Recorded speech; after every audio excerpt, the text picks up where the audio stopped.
내 영혼이 은총 입어 함께 찬양하시겠습니다. 내 영혼이 은총 입어 내 영혼이 은총 입어 주만 죄지 얻고 보니 슬픔 많은 이 세상도 천국으로 가도다. 할렐루야 찬양하세. 내 모든 죄 사함받고 주 예수와 동행하니 그 어디나 하늘 주의 얼굴 뵙기 전에 멀리 되던 하늘나라 내 맘속에 이루어지리. 날로 가깝도다. 할렐루야 찬양하세. 내 모든 죄 사함받고 주 예수와 동행하니 그 어디나. 높은 산이 거친들이 높은 산이 거친들이 조막이나 궁궐이나 내 주 예수 오신 것이 그 어디나. 할렐루야 찬양하세. 할렐루야 찬양하세. 내 모든 죄 사함받고 주 예수와 동행하니 그 어디나. 우리 후렴 한 번 더 찬양합시다. 할렐루야 찬양하세. 찬양하세.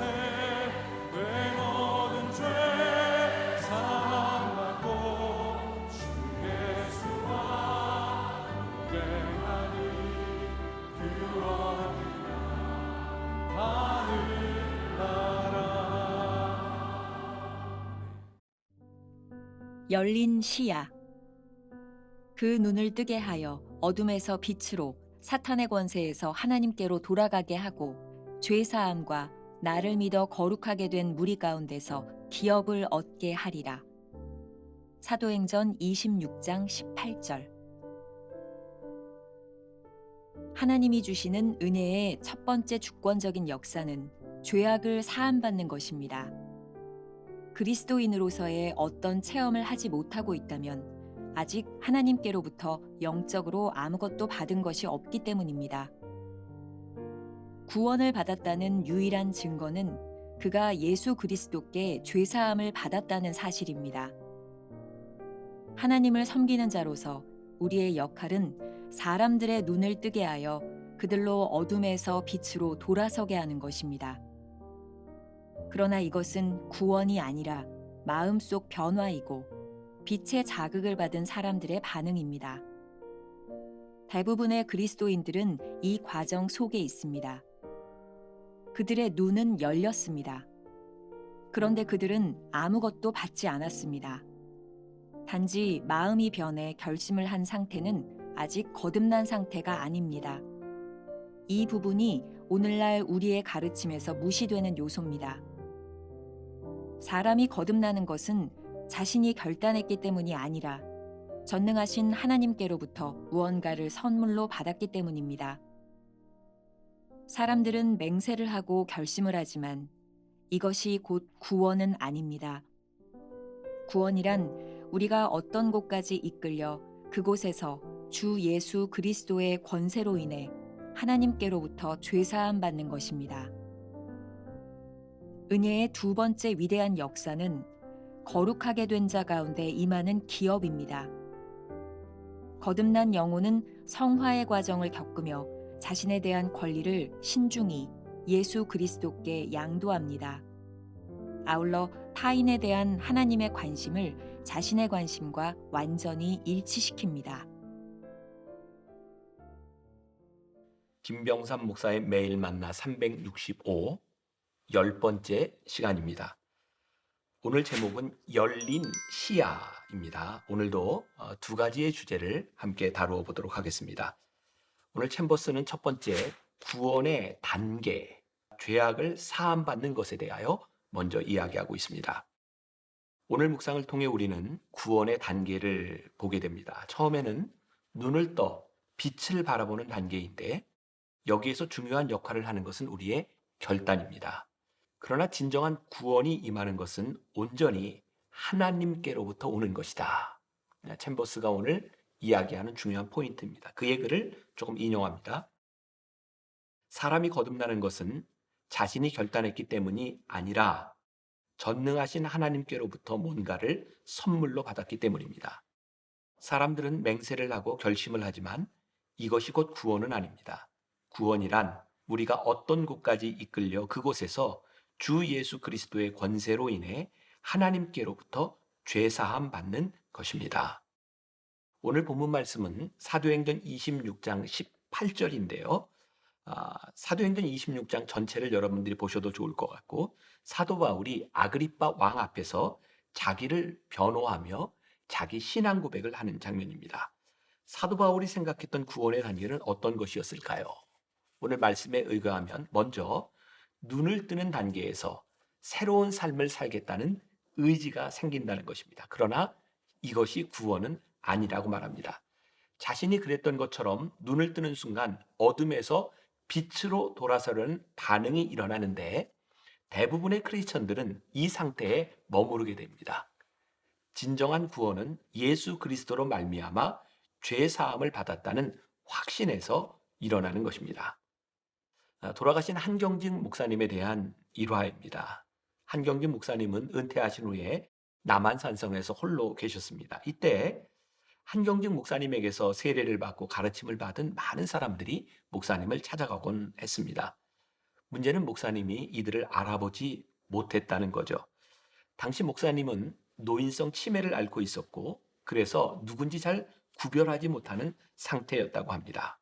목사님을 찾아온 사람들이 마음이 무거워져서 집을 나서면 목사님은 문 밖까지 나와서 인사를 하고 꼭 이 두 마디를 사람들에게 했다고 합니다. 나는 죄인입니다. 그리고 나는 예수님을 믿습니다. 우리가 잘 아는 것처럼 치매라고 하는 그런 병에 걸리면 우리들이 살아왔던 삶에 가장 강렬했던 강력한 기억만이 남는다고 합니다. 아마 이 한경직 목사님에게 가장 강렬했던 것이 죄사함에 대한 고백이었던 것 같습니다. 나의 의지와 결단은 시간이 지나면 잊히기도 하고 또한 변하기도 하지만 예수 그리스도의 은혜로 죄에서 구원받은 사람에게는 이것이 진짜 선물로 받은 죄 사함이기 때문에 우리의 영혼에 깊이 새겨지는 것이 아닐까. 우리가 구별해야 되는 것이 있습니다. 구원을 받는 것과 마음의 결심은 다른 차원의 문제입니다. 오늘날 우리의 언어로 이야기한다면 이런 표현도 가능할 것 같습니다. 개종하는 것과 구원은 다르다. 개종이란 어떤 자극, 어떤 말씀을 들었을 때 자기의 노력을 가지고 종교를 바꾸는 명목상의 그리스도인이 되는 차원이라고 말할 수도 있을 것 같습니다. 그러나 구원은 다른 것이죠. 조금 더 설명을 하자면 이런 것입니다. 누가복음 17장에 보면 예수님께 나온 10명의 나병 환자 이야기가 나옵니다. 우리가 아는 것처럼 10명 다 나음을 얻었습니다. 그런데 단 한 사람만이 구원을 받았다라고 성경은 기록하고 있습니다. 10명 모두가 치유의 빛을 경험하고 어둠에서 빛으로 나왔지만 모두에게 구원이 임하지 않았다. 오직 한 사람만이 구원을 받습니다. 우리들 역시 신앙생활을 하면서 얼마든지 병 고침의 역사를 경험합니다. 경제적인 문제 가운데서 하나님의 역사를 경험하고 주의 도우심을 받습니다. 그것 자체가 구원은 아니라는 말이죠. 이러한 경험은 단지 눈이 열렸을 뿐이지 구원받은 것은 아닙니다. 자, 여기에서 여러분들이 기억해야 될 오늘의 한 문장, 김병삼 목사의 한 줄 노트입니다. 눈이 열려 결심했다면 이제 진정한 거듭남의 은혜를 경험할 때입니다. 두 번째 주제로 넘어갑니다. 구원의 단계, 거룩한 자의 기업으로. 오늘 본문 말씀은 명확하게 두 부분으로 나누어지고 있습니다. 첫 번째 부분은 사탄의 권세에서 하나님께로 돌아가는 죄사함, 바로 구원이죠. 두 번째 부분은 나를 믿어 거룩하게 된 무리 가운데서 얻는 기업, 구원받은 자의 기업에 대해서 이야기하고 있습니다. 챔버스는 이 두 번째 단계를 은혜의 위대한 두 번째 사역이라고 말하고 있는데 조금 인용해 보겠습니다. 은혜의 두 번째 위대한 역사는 거룩하게 된 자 가운데 임하는 기업입니다. 거듭난 영혼은 성화 과정을 겪으며 자신에 대한 권리를 신중히 예수 그리스도께 양도합니다. 아울러 타인에 대한 하나님의 관심을 자신의 관심과 완전히 일치시킵니다. 구원받은 우리가 거룩함으로 나아가기 위해서 챔버스가 표현한 거죠. 주님께 권리를 양도한다. 이게 어떤 의미일까요? 챔버스가 에딘버러에서 공부하던 시절입니다. 그때 그는 중국 내지 선교의 창설자인 그 유명한 허드슨 테일러를 초빙한 한 집회에서 그의 말씀을 직접 듣게 되는 감격을 누리게 됩니다. 그 당시 챔버스에게는 아내 비디가 아닌 첫사랑의 연인이 있었습니다. 크리스라고 하는 그 크리스에게 보낸 편지에 이렇게 썼습니다. 지난밤에 허드슨 테일러는 우리 주께서 말씀하신 하나님을 믿으라는 말씀의 의미에 대해 당신 자신의 신실하심이 아니라 하나님의 신실하심을 믿으라는 뜻으로 말해 주었어. 지금 정말로 평안해. 하나님이 과거 어느 때보다 더 가깝게 느껴져. 계속 기다리면 하나님께서 문을 열어주실 거야. 챔버스의 첫사랑이었던 크리시 브레이는 그에 대하여 챔버스에 대한 기억을 이렇게 고백하곤 했습니다. 챔버스는 결점이 없는 사람이 아니라 비난할 점이 없는 사람이었다. 챔버스가 끊임없이 붙들었던 것, 자신의 노력이 아닌 하나님께로부터 오는 전적인 구원의 은혜. 그것은 허드슨 테일러가 말했던 것처럼 하나님을 믿는다는 것은 하나님의 신실하심을 믿는다는 그런 의미입니다. 나를 믿는 것이 아니죠. 이때 구원받은 백성은 철저하게 자신의 권리를 하나님께 양도하고 성화의 과정을 걷게 되며 거룩한 기업을 받게 되는 것입니다. 챔버스는 결점이 없는 사람이 아니라 하나님을 믿고 신뢰함을 통해 성화의 과정을 통해 비난받을 것이 없는 사람으로 변화된 사람이었다. 이렇게 말하는 것이 맞을 것 같습니다. 우리들이 함께 기억할 김병삼 목사의 한 줄 노트입니다. 구원받은 자의 거듭남은 자신의 권리를 하나님께 양도함으로 거룩한 자의 기업을 받습니다. 오늘 여러분들이 이런 질문으로 하루를 지나면 어떨까요? 묵상 질문입니다. 회심, 구원, 그리고 성화 중 지금 여러분은 어느 단계에 있습니까? 한번 우리의 신앙을 점검하는 시간이 되었으면 좋겠습니다. 짧은 기도로 묵상을 마무리합니다. 주님, 당신이 어디에나 계시다는 것을 저희가 알고 또한 느낍니다. 하지만 저희 눈에 어떤 베일이 씌워진 것 같습니다. 하오니 주님의 얼굴빛 전부를 저희에게 비춰주소서. 주님의 깊은 광채가 저희를 둘러싸고 있는 이 거대한 어둠의 중심을 비추게 하소서. 그러기 위해 저희에게 당신의 영을 보내주소서.